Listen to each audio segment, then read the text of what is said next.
Are we watching the final days, weeks, and months of Bill Belichick's illustrious career as the head coach of the New England Patriots? There are rumors out there that owner Robert Kraft may have his eyes on a new head coach. We'll tell you who that is here in just a moment. But I'll tell you what, people, if the Patriots do move on from Bill Belichick, we will have you covered here on the show. We'll probably go live, if we're being completely honest, if they do fire Bill Belichick or if he retires, etc. So hit that subscribe button, turn on notifications. Big rumors coming up on today's show.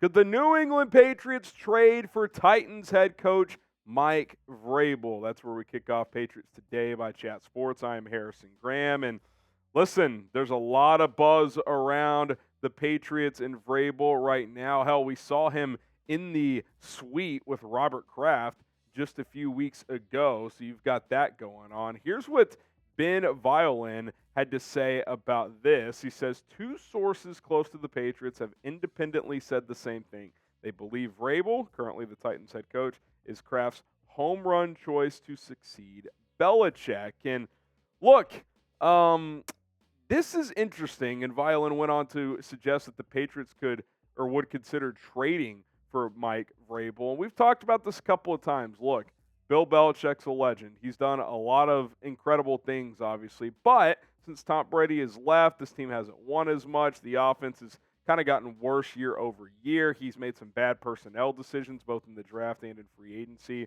especially when it comes to the offensive side of the football. And you wonder if the end is near. There was a report that Robert Kraft is considering it. So, Rolly, I bring you in here. Your thoughts on all of this, especially as Mike Vrabel gets tied into the mix here. Yeah, it's certainly a fascinating story, Harrison. And listen, Bill Belichick's days, I think, are numbered in New England. I've been on record saying it to you and to others, saying, like, I still think he can coach. The issue is that he just is not that good of a GM at this point in finding offensive talent. And in an offensive league, they need a real overhaul on the offensive end. And if they did move on from Bill Belichick and they want to bring someone in, I actually think I would be all in on Mike Vrabel. The dude loves New England. He was inducted into the Patriots Hall of Fame just 2 or 3 weeks ago. And at halftime, he said, "We have a game to win."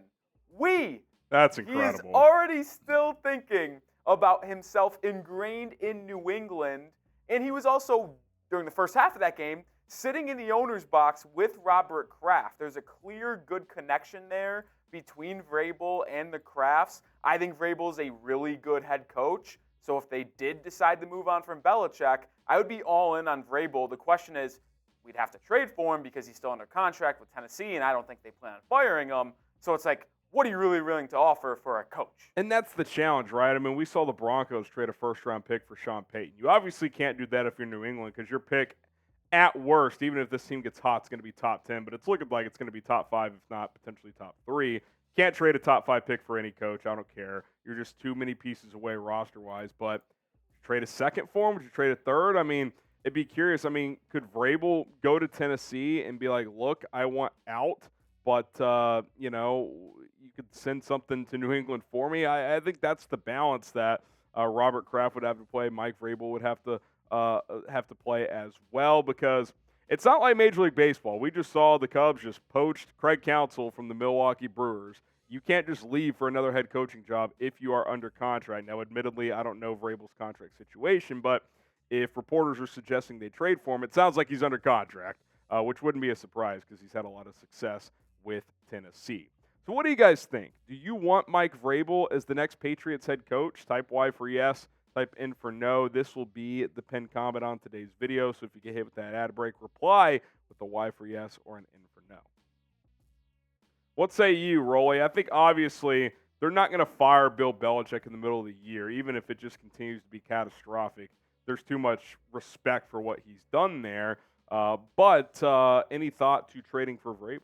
Yeah, I think I would be in, but I wouldn't trade anything more than like a third-round pick, and that's at most. I'm like, listen, if he's your guy, go ahead, but this team is too talent deficient.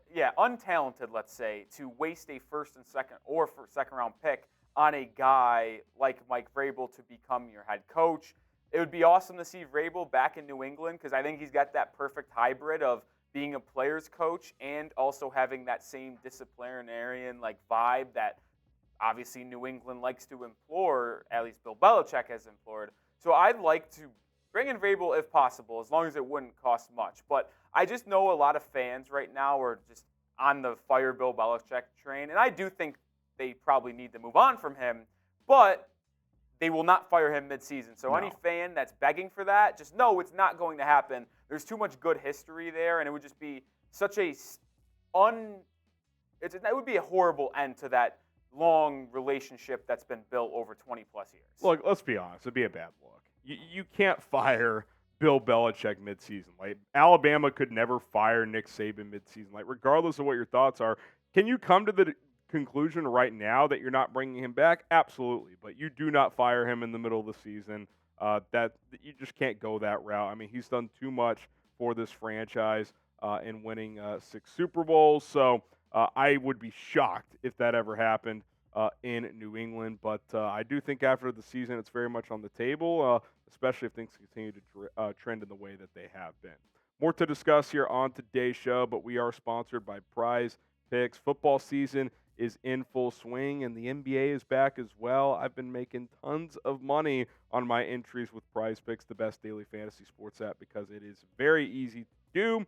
All you got to do is select 2 to 6 players on any given entry and pick more or less on their Prize Picks projected stats. For example, simple pick 2 entry tonight for Monday Night Football, Zach Wilson. I'm going more on the passing yards. Going to go less on Herbert's passing yards because that Jets defense is pretty good, and the reason I'm going more for Zach Wilson, the Chargers are giving up 300 passing yards a week, so I think he can hit 220 or so. He's been playing better as of late.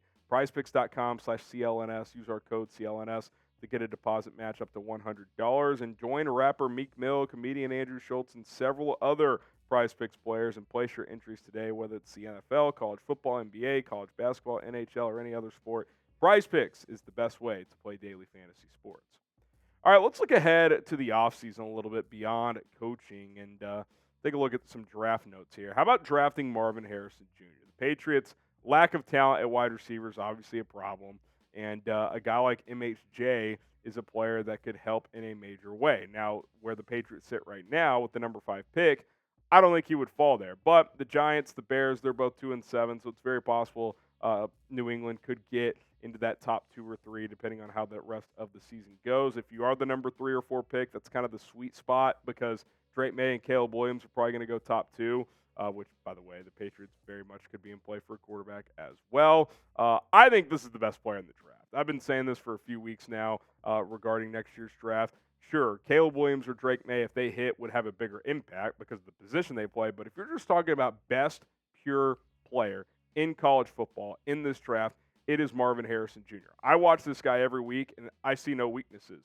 What I do see is him covering up what is very mediocre play at quarterback for Ohio State this year in Kyle McCord. If C.J. Stroud stayed at Ohio State for another year, I think the Buckeyes would be leaps and bounds the favorites to win the national championship because their defense is actually good this year and because Marvin Harrison Jr., Rolly, is just that freaking good. 6'4", 205. If you want to say one thing, you could say, okay, maybe his frame is a tick slender, but who cares, man? He's explosive after the catch. He high points the football. He blocks. I mean, the guy does it all. I mean, he is so damn good, and he would be the best New England Patriots, at least to say the most talented wide receiver the Patriots have had since Randy Moss. Obviously, you got tight ends. They don't really go into the mix. So looking specifically at wide receivers, not pass catchers, he would, first year, be the most talented pass catcher. Oh, from a raw talent standpoint, no doubt about it. I mean, obviously, the well-noted struggles of the Patriots wide receivers in the non-Brady era and really at the tail end of the Brady era when Edelman got up there in age and you're having to rely on, oh boy, N'Keal Harry and the crew. It got ugly real quick in New England, and I'm all aboard for taking a wide receiver. Now the question is, what would the Patriots then do at quarterback if they went wide receiver in the first round? Would you ride with Mac just another year because he's under contract and just say, hey, maybe with an elite rookie wide receiver, maybe he can improve. It is an interesting question. You could go QB competition, keep Mac, take a guy on day 2 like Quinn Ewers or Bo Nix or Jaden Daniels. I mean, there's going to be quarterbacks in this draft, Rolly. It's a deep class that go on day 2 that have a chance to be maybe not top-tier franchise guys, but guys that can come in and give you a spark right away potentially. So you could turn up the heat on Mac and draft someone on the second day. Could Kirk Cousins be a possibility as a short-term answer coming off that Achilles? That seems unlikely, but I'll say this, Rolly. You can't just run it back with Mac Jones, Bailey Zappi. Like, if you're going to keep Mac next year, I think you have to bring in somebody to compete or at least push him. Yeah, you know what's interesting is I just thought about this now here, Harrison. What if they go back to the same draft class? Chicago moves on with one of the quarterbacks in this draft class, and you're saying maybe you can get Fields for a second. Trade a 2 or 3 for Justin Fields. Interesting. Bring in Fields, give him a chance. He's shown flashes. And then you can take one of those elite wide receivers to pair up with them, either Marvin Harrison Jr. or a guy that I have really started to like more and more in this draft process, an LSU Tiger and Malik Nabers. Oh, my God, dude. This kid, we were talking about this the other day, Rolly. If Marvin Harrison Jr. wasn't in this draft, which, by the way, Nabers has better numbers than, a lot of that's because LSU's in a lot of shootouts. Jaden Daniels is better quarterback than Kyle McCord. But, listen, the numbers are the numbers. If Marvin Harrison wasn't in this draft, I think we would be talking about this kid. And when I say we, I mean just draft talk in general. Like, we would talk about Malik Nabers a lot more. This kid is unbelievable with what he's been able to do this year. Kind of off the radar. I mean, I didn't really hear much about this guy coming into this season, Rolly. And to me, he's the undisputed number 2 receiver in this draft. I think he's leapfrog Keon Coleman. Oh, I completely agree. And I think Nabers really does it all from a standpoint of, like, he can go make the big play, or he can just beat you with his route running and his ability to make guys miss after the catch. That's what makes Nabers so dangerous to me, and especially with the type of guys the Patriots have under contract, like a Devontae Parker. I don't think a Keon Coleman is a good idea because Keon Coleman is someone who is going to make the big plays, high point the football, and if you bring him in the draft, well then what is Devontae Parker's role? I think I would rather have the more all-around wide receiver in Malik Nabers. I think that's why he would be wide receiver 2 if the draft happened tomorrow. But you have to add more to this wide receiver core because Kendrick Bourne is not under contract next year. Yeah. Parker and Juju are, but they also stink. The only good building block you have, in my opinion, is Demario Douglas, the 6th-round pick out of Liberty, who has shown some flashes. Had a nice game yesterday, 5 for 55. I think he could be a good slot wide receiver, but you still need more on the outside. Yeah, look, at 5'8", $180, like, he's only going to go so far. Like, and look, he's already proving he belongs into this league. Like, in a perfect scenario, Rolly, he's like your number 3 slot guy. Like, yeah, exactly. You go get someone in the draft this year to come in and maybe not be a day 1 number 1, although Marvin Harrison might be able to do that. Maybe you get someone in free agency, or you just roll with insert draft player plus the rest of this core for 1 year. Maybe add another piece in the next draft. Who knows? But you've got to add playmakers. I mean, you just do not have enough players on this offense that can change a game for you. I mean, you can make a strong argument from a pure skill set standpoint. The Patriots may have the weakest skill set group in the NFL. Ramondre Stevenson's a nice back, but he's not special. Zeke's, he's out of his prime. These receivers are not very good.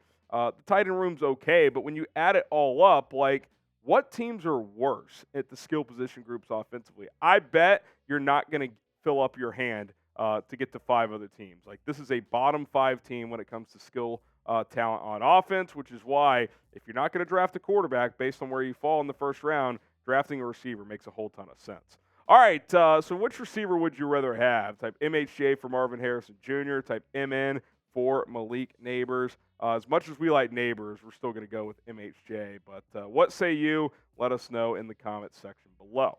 That's going to do it for today's episode of Patriots Today. If you want more content here on this channel, hit the subscribe button. Join the movement. Rolly and I got you covered on almost a daily basis, so do not miss out. We'll see you next time.